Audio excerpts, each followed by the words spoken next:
Good morning, HubSpot Nation. Welcome to Wake Up with Customer Platform, your unofficial HubSpot Updates morning show, where we help you discover the platform value you already own. I'm Chris Carolyn, joined by my co-hosts Casey Hawkins and George B. Thomas. We're here every weekday morning making sure you're not sleeping on HubSpot's true capabilities. If you're joining live, drop a hello in the comments and let us know what you're building in HubSpot today. Happy April 23rd, 2025. Folks, how we doing? Man, I'm doing good. Like every morning you say the date and I'm like, just keeps ticking up, doesn't it? Time keeps on slipping. Yeah, that's all I'll sing because I don't want us to get a copyright. I did fail you, Chris. I realized this last night, but I did forget it until this moment that I did not pack any orange when I packed for my parents' house. So no. I know. Good thing you just exude orange on a daily basis. I mean, I feel like I've got the hair thing. You got it covered. It makes it easier. Yeah. Did I ever tell you the story that I used peroxide on my hair one summer and I had orange hair? Did I ever tell you that story? Was this before your HubSpot life? Oh God, yeah. This was way before my HubSpot life. This is back when I worked at a camp and taught kids how to ride horses. Anyway, I digress. Not why we're here. I hadn't heard that keeping story. Us in order today. I have pictures to prove it, by the way. Doesn't surprise me. Yeah. All right. Contact email logging rules. In private beta, what is it? Contact email logging rules let admins configure their portal to automatically capture all email communications between users and existing contacts in HubSpot. Why does it matter? The current default logging behavior only captures contact emails that are replies to already logged user emails, which can lead to important communications being missed in your CRM. When a contact responds to a sequence, but their email isn't logged, when you send emails from your mobile device without using the BCC address, when you forget to click log in your email client. Previously, you needed to use the forwarding address or the retroactive log button, requiring extra manual steps to capture missing emails. Yeah.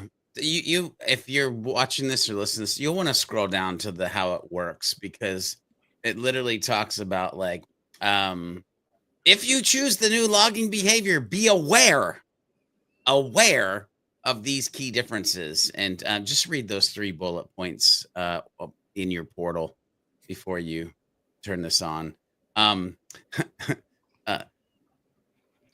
Outside of HubSpot, such as the email client and mobile apps, to existing contact records will log to all emails. Anyway, just read those. Yep. Yes. Private beta right now. All hubs, all tiers. So you wanted granularity on your emails? You're getting granularity. Hey, question. Do you think emails ever become an object? I think they kind of already are. Well, we can't do custom properties though. Like here's what I'm talking about. Okay. Like I'd love to be able to have a custom property where then you could set something where it's like an operations email versus a marketing email, and then be able to report on like operations versus anyway. Yeah. I'm opting into that beta. Are you opting into that beta if email was an object? Check. I don't know. I'm opting. I'm opting into the frame AI world that was described yesterday, where emails just come in and things happen. I know. I was gonna say, George, if you're asking Chris is still. Chris is here. Ladies and gentlemen, let me describe Chris Carolyn very quickly in 2 words. Frame orders. All right, let's move on. Let's move on. Speaking of orders. It's like you saw one of my emails after that show yesterday. No, I don't need to see your emails. I just know you. I know. Yes, I do email on occasion. I didn't know that. Number 2, I'll share the story if we have time.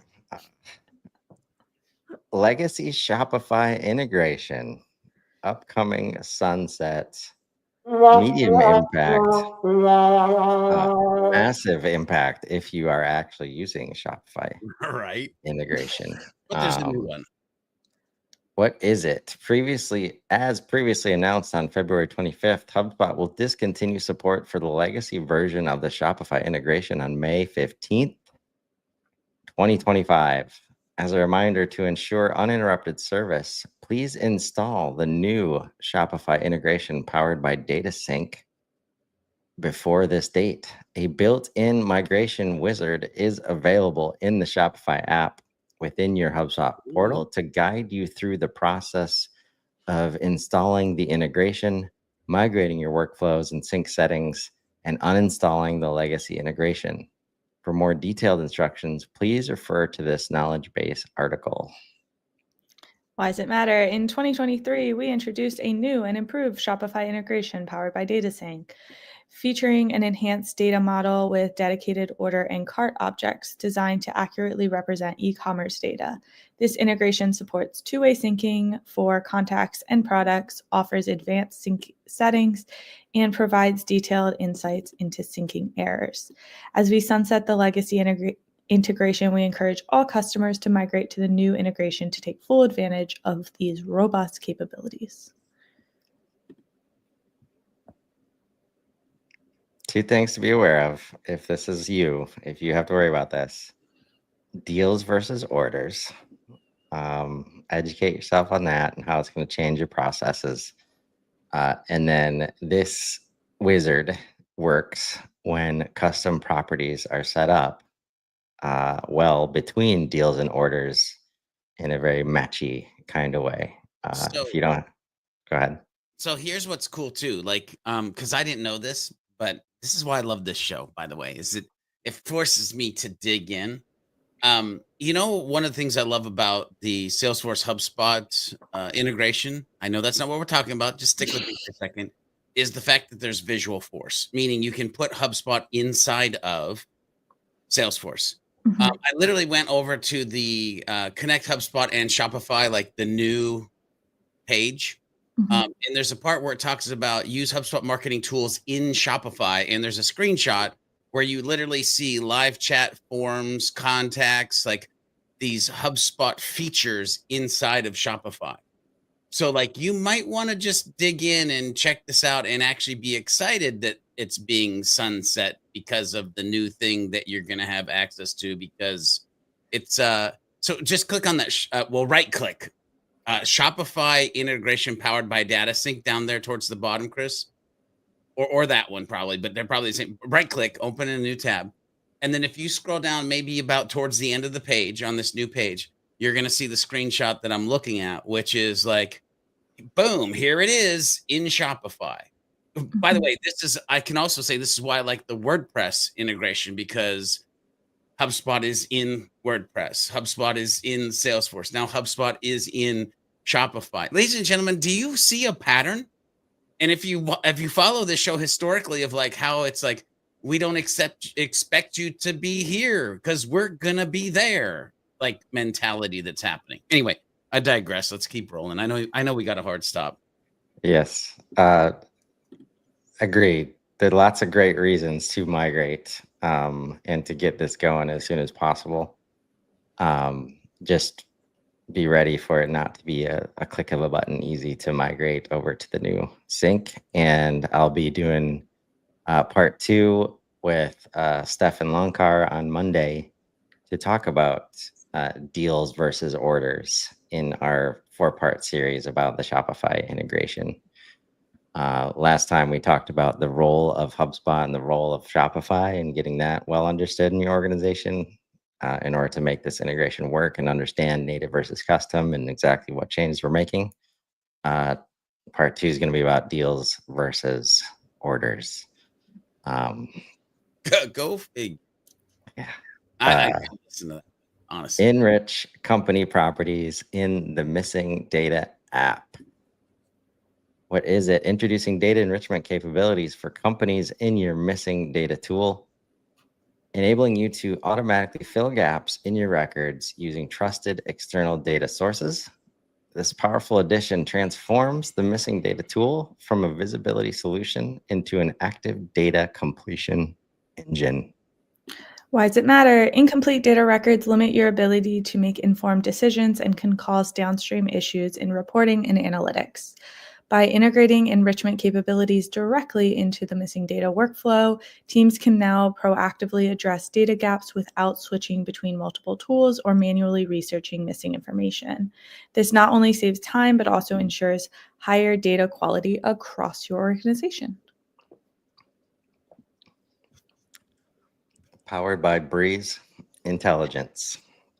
Mm, mm, mm. Who gets it? Ops Pro, Ops Enterprise, with a little bit of Breeze Intelligence on top. So keep that in mind. Ticket reopening management in Help Desk. Private beta. Medium impact. What is it? Well, it's enterprise only. That's what it is. Ticket reopening management in a new workflows powered solution that allows users to control if, when, and how tickets reopen based on new replies to closed tickets. Why does it matter? Once a support rep closes a ticket, their customer may reach back out for a number of reasons: to say thank you, to ask for follow-up questions, or raise a completely new issue. Historically, there's been no way to prevent that closed ticket from reopening or to auto-generate a new ticket. Whether the end user reached back out within 5 minutes, 2 days, or 6 months, that original ticket gets reopened, causing issues for reporting, SLAs, and overall rep efficiency and organization. Not anymore. Ticket reopening management workflows give support teams an automated solution that allows them to proactively manage their process for new replies on closed tickets and make it easier for reps to respond, prioritize, and stay organized. Often, a support team's process is to allow customers to reopen support tickets within a certain window of time after the ticket was closed, for example, 3 days. If the customer responds any later than that, a new ticket should be created. This update makes that process possible. I'm loving this. I'll be honest. Like, that was one of the, it's always been a conundrum for me. Like, how automated do you make ticket creation in general just by plugging in an email address or a form, when there's so much communication that, probably doesn't require it. So good to see this kind of granularity, especially since they recently gave us the ability to reopen tickets. Yeah, I got a little self-conscious immediately while reading that because I'm definitely the person that will follow up and be like, thanks. And then that's probably like messing up the back end. Send it to me directly then. Don't send me support. Thanks. Layout settings in Help Desk, medium impact. This one is live.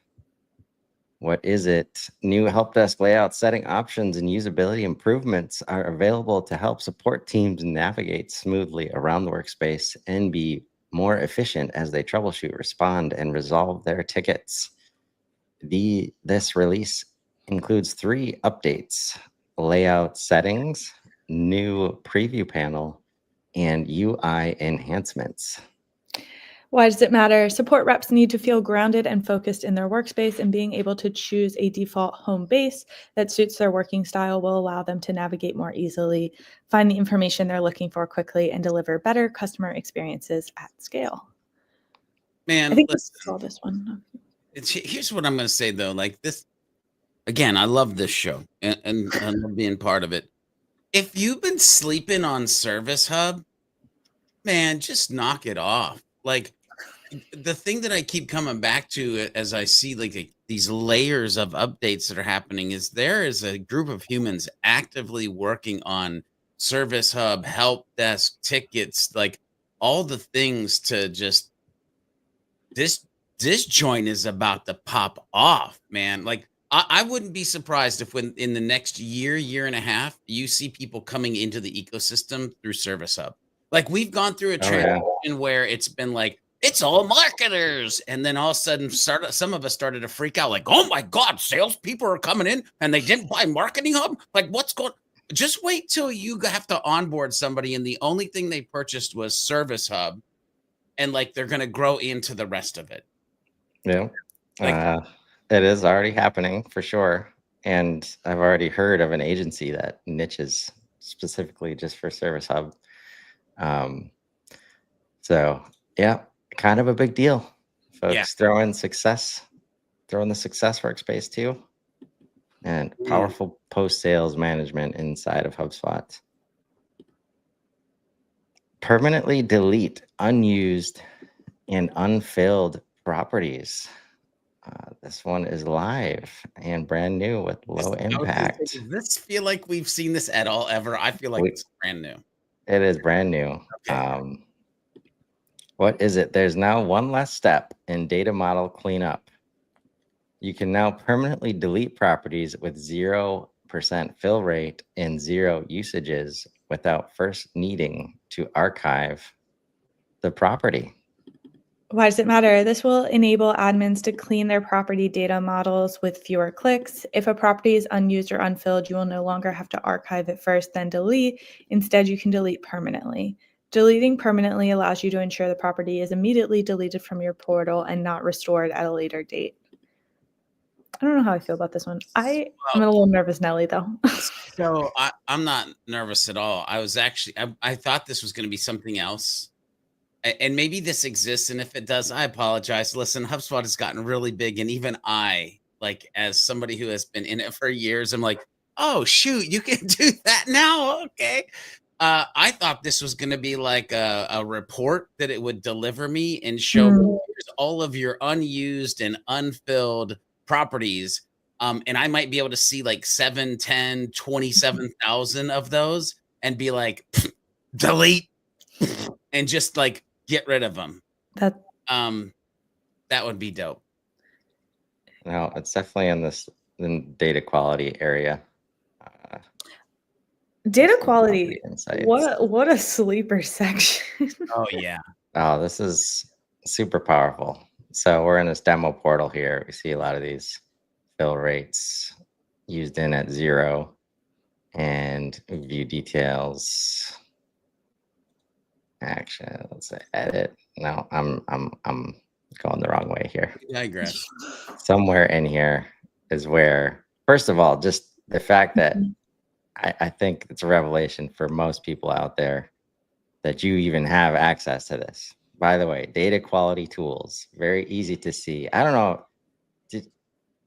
I used to get a little crazy with Excel sheets and trying to, like during the data cleanup step, make these ridiculous like Excel tables that have like all these percentages and, you know, so the first time I saw that, I was like, wow, so much time saved just to understand. Because sometimes that's the case you got to make to the powers that be for why we don't actually need, you know, that property that you think is really cool and you need a report on right now.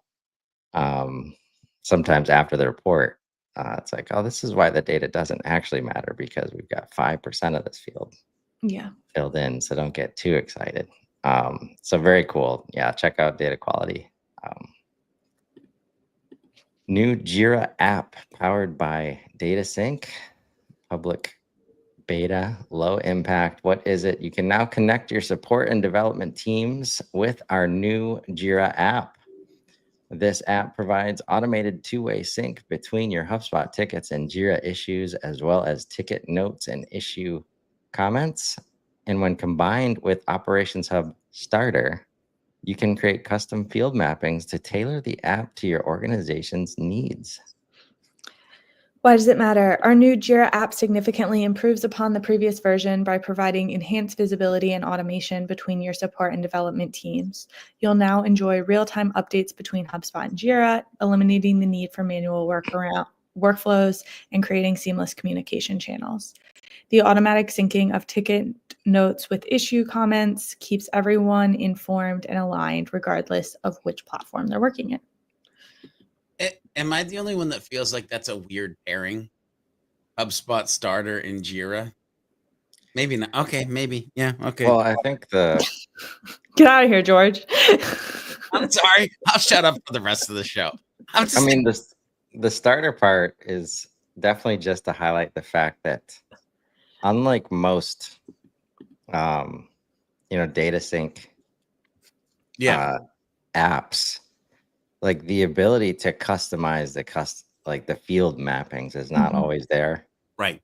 And that's probably the most important. Like if you don't use Jira, this is the most important takeaway for you. Like the ability to do this is a great step. Because that's often gets in the way of people like, oh, this great native app exists. Let me go use that. And it's like, I can't add this one property to it. I got to rebuild custom. Right. So that's a great signal. And fortunately, let's be honest, you need Starter to create custom fields, custom properties. So good to see that. Sales workspace dashboards public beta, a great unboxing session with Clemen yesterday on Let's Build Communication. We unboxed the sales workspace and had some fun. What is this?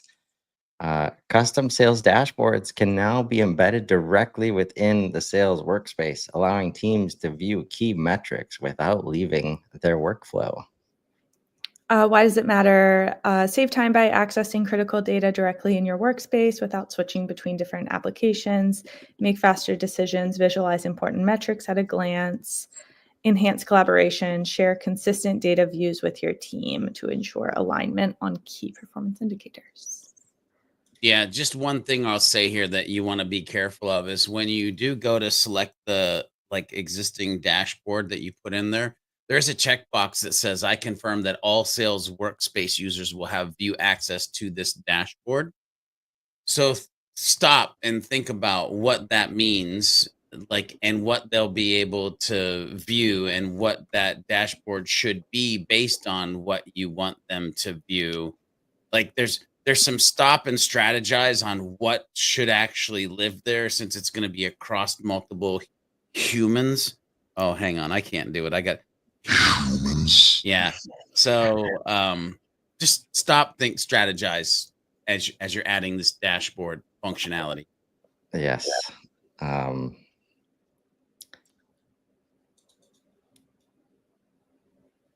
Inbound call transfer updates, private beta. What is it? You can now transfer inbound calls from a calling channel to an individual HubSpot provided number. Why does it matter? There are situations where a rep can't successfully resolve a conversation on their own, or they need to collaborate with a colleague in a different department or team. This update allows users to easily transfer any inbound call to an individual not assigned to the same workspace. Calling. Pretty straightforward. So is this literally like real world scenario of please hold, I'm going to connect you with Jim? I think so. Yep. From Dunder Mifflin. Okay, So if we're using calling, then we need this, and we have a team of people, then we definitely need this functionality. What popped into my head is I'm curious if we, at some point, we're handing off to the AI team instead of the other way around. But I digress. Wow, come on now. Let's not get all radical and stuff on a Wednesday morning. Now. Calm down, Chris. Calm down. Friday show. What are you doing? Hey, first touch. Updated calling remote. They forgot really already. love this one. We have remotes in HubSpot. What is it? The calling remote is a fast and easy way for users to make calls anywhere in the CRM. With this update, users can now take notes, set call outcomes, and call types directly in the remote. You get it at starter level, making it really hard for you to find ways to communicate outside of HubSpot, folks. Can can do I'm all of the telling you. calling now. I'm telling you right now, somewhere in HubSpot, there's an evil genius who is like adding a period and removing a period and has bets placed on how many days in a row Chris and Casey will read this update. I swear to God, we talked about it yesterday. Like, what is anyway, okay. I think we kind of like breezed through it yesterday. I think they were like, they didn't give it the time. They didn't give it the time. We're putting it back on the list. That is possible. If you're doing that, evil genius, just if you're at inbound, like, let's go eat dinner, because I'll gladly pay for your dinner. Seriously. And we love this update. To be clear, we love it. Yes. And speaking of why you'd want to do calling in HubSpot, Frame AI, a great hug yesterday. The more communication data, structured or unstructured now that you have in HubSpot, powerful things are gonna be happening.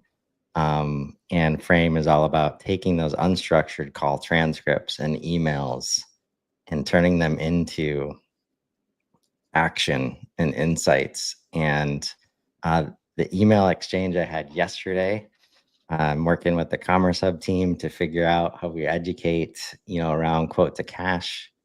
And I shared my excitement for coming off of that hug and being in the space between adding like CPQ and billing functionality and closing that loop, but then also Frame AI. I was like, imagine a world where somebody sends an email and says, yep, go ahead and charge the card on file, renew my subscription, and I'll take 10 more. And then it just happens in HubSpot. You just get paid. And they came back and said 100%. That's where we want to go. I like that. So, Chris, the $1 million question though is, can you take an order over the phone? Yeah.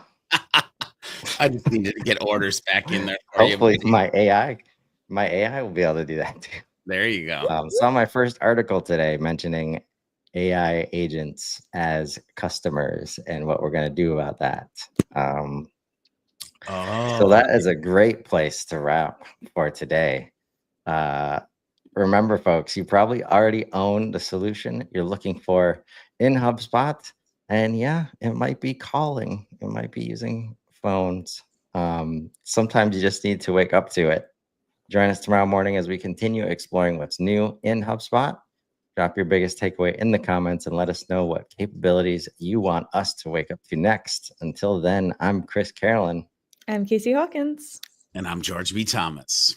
And this has been Wake Up with Customer Platform. Now go build something amazing. Have a great day, everybody.